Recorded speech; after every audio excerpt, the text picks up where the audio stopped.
మనం పచ్చడంతా తోడిన తర్వాత రోట్లో వేడి వేడి అన్నం వేసుకొని ఇలా కలుపుకొని తింటుంటే ఒక్కొక్క ముద్దకి ఒక్కొక్క టేస్ట్ అయితే మాత్రం సూపర్గా ఉందండి. పచ్చడి అయితే మాత్రం కరెక్ట్గా అన్నీ సరిపోయినాయి.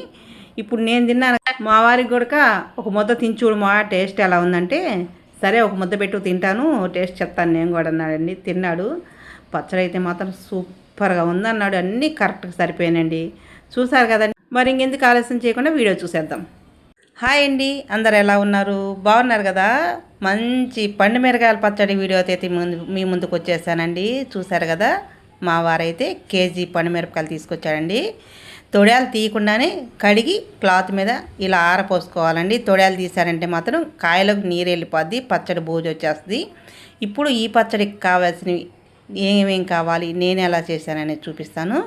చింతపండు చూసారు కదండి, 200 గ్రాముల చింతపండు అయితే ఇలా మొత్తం మా మధ్యలో పీసు పిచ్చ ఉంటుంది కదా, అదంతా తీసి ఒక ప్లేట్లో ఇలా కాసేపు ఆరబెట్టుకోవాలండి. ఇప్పుడు చింతపండు ఎంత అయితే చూపించానో ఉప్పు కూడా అంతే తీసుకున్నానండి నేను. తొడయాలు తీయకుండానే తుడిచి పక్కన పెట్టేసుకోవాలండి. ఇలాగా అంటే తొడయాలు ముందు తుంచారనుకో తొడయాలకు తేమ వెళ్ళిపోద్ది. శుభ్రంగా కాయలు మొత్తం తుడుచుకున్న తర్వాతనే తొడయాలు అనేది తుంచుకోవాలండి. ఇలా శుభ్రంగా తుడిచి ఓ పక్కన పెట్టేసుకోవాలి.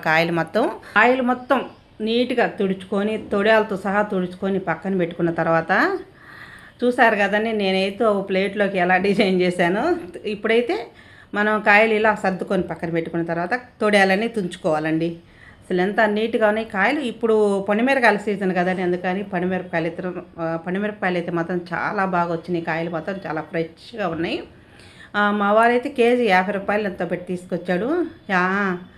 60 రూపాయలండి కేజీ. మా ఊర్లో అయితే మాత్రం 60 రూపాయలు అయితే తీసుకున్నాను. చూసారు కదండి, పండుమిరపకాయలు అయితే ఎంత బాగున్నాయి కాయలు. ఈ పచ్చడి వీడియోలు తీయాలన్నా కానీ చాలా కష్టం అండి. అంటే మామూలుగా మన పాటికి మనం చేసుకునేది వేరు, ఇవి ఇలా వీడియోలు తీయాలంటే ప్రతి ఒక్కటి మీకు ఇలా చూపించాలా. చూసారు కదండి, కాయలు అయితే నీట్గా తొడయాలు తుంచి పక్కన పెట్టుకోవాలా. వీటిలో ఇంకోటి కూడా చెప్తానండి, వీటిలో డ్యామేజ్ వచ్చిన కాయలు ఉంటాయి కదా, డ్యామేజ్ వచ్చిన కాయలు మనం కడిగి ఆరబోసుకున్నప్పుడే వేరు చేసేసుకోవాలా. ఎందుకంటే డ్యామేజ్ వచ్చిన కాయల్లోకి నీరు వెళ్ళిపోద్ది కాబట్టి మనం ఆ కాయలు పక్కన పెట్టేసుకొని, చూసారు కదా కాయలన్నీ ఇలా మనం తొడయాలు తుంచుకొని ఒక ప్లేట్లో తీసుకున్నాం కదా, ఆ గ్రేడ్ చేసిన కాయలు పక్కన పెట్టేసుకోవాలా. కాయలు అసలు దీంట్లోకి రానివ్వకూడదండి, ఎందుకంటే పచ్చడి బూజు వచ్చేస్తుంది, పచ్చడి టేస్ట్ ఉండదు. ఇలా కడిగి ఆరబెట్టి నీట్గా ఇలా పక్కన పెట్టేసుకున్న తర్వాత మనం ఇప్పుడు మిరపకాయలు కట్ చేసుకుందామండి. అంటే గ్రైండర్కి వేయాలి కాబట్టి ఆవంతన కాయలు వేసేస్తే ఏమైందంటే త్వరగా మెదకదు. ఇలా కట్ చేసుకున్నాం కదా, ఇలా కట్ చేసుకున్న తర్వాత చింతపండు కూడా చూపించాను కదండి, బాగా ఆరిపోయింది చింతపండు. ఇప్పుడు నేను కరెక్ట్ కొలతలు అయితే చూపిస్తున్నానండి. నేనైతే మాత్రం 200 గ్రాములు వేశాను. టాటా సాల్ట్ వాడతానండి. 200 గ్రాములు అయితే ఉప్పు వేశాను కొలతలతో, అందుకు మీకు చూపిస్తున్నాను. ఇప్పుడైతే గ్రైండర్కి వేసుకుందామండి. గ్రైండర్ ఆన్ చేసి కొంచెంగా మొత్తం ఒక్కసారి వేయకూడదు, ఎందుకంటే అది షేక్ అవుద్ది గ్రైండరు. అంటే కాయలు కొంచెం ముక్కలు పెద్దవి కాబట్టి ఇంకా సన్నవి కట్ చేయడం కష్టము. ఇప్పుడైతే గ్రైండర్కి ముక్కలు వేసుకున్నాం కదా, సరిపడా ఉప్పు అయితే పోసేసి గ్రైండ్ చేసుకుందాం. ఇలా కలబెట్టుకుంటూ జాగ్రత్తగా గ్రైండ్ చేసుకోవాలండి, ఎందుకంటే వేసి ఆవంతరం వదిలేయకూడదు. మనం దగ్గర కూర్చొని కొంచెంగా చూపిస్తున్నట్టు వేసుకోండి, ఎందుకంటే మెదిగే కొద్దీ వేసుకోవాలి. ఇప్పుడైతే చింతపండు వేసుకుందాం. చింతపండు మొత్తం ఒక్కసారి వేయకూడదండి, ఎందుకంటే అది చింతపండు మొత్తం ఒక్కసారి ఏమైందంటే వేసేస్తే ఒక ముద్ద అయిపోద్ది, గ్రైండర్ తిరగడం కూడా కష్టమైపోద్ది.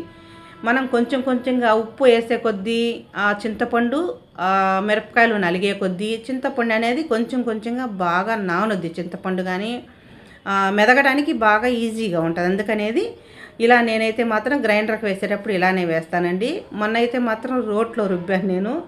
మా వారు నా కష్టం చూసి ఇంక రోట్లో రుబ్బాలంటే చాలా కష్టం, అంటే 1/2 కిలో మిరపకాయలు కాబట్టి రోట్లో రుబ్బాను.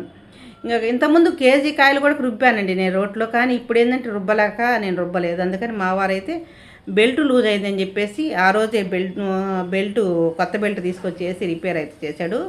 ఇప్పుడు మళ్ళీ ఇందాక మొత్తం వేయలేదు కదా మిరపకాయ కట్ చేసుకున్న మిరపకాయలు, ఆ మిరపకాయలు కట్ చేసిన మిరపకాయలు కూడా వేసేసి మిగతా ఉప్పు కూడా పోసేసుకుందాం. ఎందుకంటే మెదిగే కొద్దీ కొంచెంగా వేసేసుకొని ఇలా ఉప్పు వేసామనుకో, వేసిన చింతపండు బాగా మెదుగుద్ది, మనం దగ్గరుండి ఇలా కలబెట్టుకుంటూ వేసుకోవచ్చు. ఎన్నన్నా మనం గ్రైండర్లో కన్నా కానీ మనం రుబ్బుకుంటేనే టేస్ట్ బాగుంటుంది, నాకు అలా అనిపించింది. ఎందుకంటే మనకి ఇంకా ఓపిక లేనప్పుడు ఇలా గ్రైండర్లో వేసుకోవడం తప్పితే, ఇప్పుడు మనం వేసిన మిరపకాయలు కొంచెం మెదిగిన తర్వాత ఈ మిగిలిన చింతపండు కూడా వేసేద్దాము. నేనైతే కొంచెం చింతపండు పక్కకు తీసాను, ఎందుకంటే ఎంత ఒక చిన్న నిమ్మకాయ సైజు అంత పక్కకు తీసానండి. ఒకవేళ ఎక్కువ ఇద్దేమన్నట్టు. అంటే మిరపకాయలు మనం కడిగినప్పుడు డ్యామేజ్ అయిన మిరపకాయలు కొంచెం పక్కకు తీసాం కదా, దానికి తగ్గట్టయితే పక్కకు తీసేసాను. మళ్ళీ పులుపు ఎక్కువైతే టేస్ట్ అంతా పులుపు ఎక్కువైతే తినడం కష్టంగా ఉంటుంది పచ్చడి. అందుకని చెప్పేసి ఉప్పు అయితే మొత్తం పోసేస్తానండి. మళ్ళీ చూపిస్తాను మళ్ళీ వేసినప్పుడు కానీ. ఎందుకంటే మన ఉప్పు కొంచెం ఎక్కువ ఉంటేనే పచ్చడి అనేది, ఈ పచ్చళ్ళకి ఎప్పుడైనా సరే ఊరగాయ పచ్చళ్ళకి ఉప్పు ఎక్కువ ఉండాలా, అందుకనేది ఉప్పు ఎక్కువ పడితేనే బాగుంటుంది. ఉప్పు అయితే మొత్తం వేసేసాను, చింతపండు కొంచెం తీసాను. చూసారు కదండి, పచ్చడి అయితే మెదిగింది, టేస్ట్ సూపర్ ఉందండి. కరెక్ట్ కొలతలతో నేనైతే మాత్రం పచ్చడి ఎలా చేయాలనేది చూపించాను. చూసారు కదండి, పచ్చడి అయితే ఇలా గ్రైండ్ చేసుకుంటే బాగుంటుంది. గ్రైండర్ కూడా శుభ్రంగా కడిగి ఆరబెట్టుకొని తేమ లేకుండా పెట్టుకోవాలా. మనం డబ్బా అయినా సరే శుభ్రంగా కడిగి ఆరబెట్టుకొని రెడీ చేసుకొని పెట్టుకోవాలండి. ఎందుకంటే ఏది కూడా తేమ అనేది ఉండకూడదు, ఏ పచ్చడికైనా తేమ అనేది ఉండకూడదు. తేమ ఉందంటే మాత్రం పచ్చడి బూజు వచ్చేస్తుంది. చూసారు కదండి, నేను ఇందాక చెప్పాను కదా కొంచెం ఉప్పు అయితే మళ్ళీ వేస్తానని, అందుకని ఉప్పు కూడా వేసేసాను. ఇప్పుడు చింతపండు అయితే వేయలేదు, ఎందుకంటే చింతపండు కూడా వేస్తే పులుపు ఎక్కువ అవుతుందని చెప్పేసి ఇప్పుడు ఉప్పు వేసిన తర్వాత మా వారైతే కొంచెం ఉప్పు పులుపు అన్నీ చూసి అన్నీ సరిపోయినాయి, ఇంకే వద్దు ఇంతకన్నా మెత్తగా మెదిగితే బాగున్నది పద్మ. మా వారైతే ఇంకా తోడేసి పచ్చడి అయితే అన్నీ కరెక్ట్గా సరిపోయేది అన్నాడండి, అందుకని తోడేస్తున్నాను. పచ్చడి అయితే మాత్రం చూసారు కదండి, నేను పెట్టిన పండుమిరగాయల పచ్చడి విధానం అయితే మీకు నచ్చితే కన్నా ఒకసారి మీరు ట్రై చేయండి. ఇలాంటి మరిన్ని వీడియోలు రావాలంటే మీ సపోర్ట్ ఇంకా పెరగాలండి. మీరు సపోర్ట్ చేస్తున్నందుకు మీకు చాలా చాలా ధన్యవాదాలు. ఇలాంటి మరిన్ని వీడియోలు రావాలంటే మా ఛానల్ సబ్స్క్రైబ్ చేసుకొని లైక్ చేయండి, సపోర్ట్ చేయండి.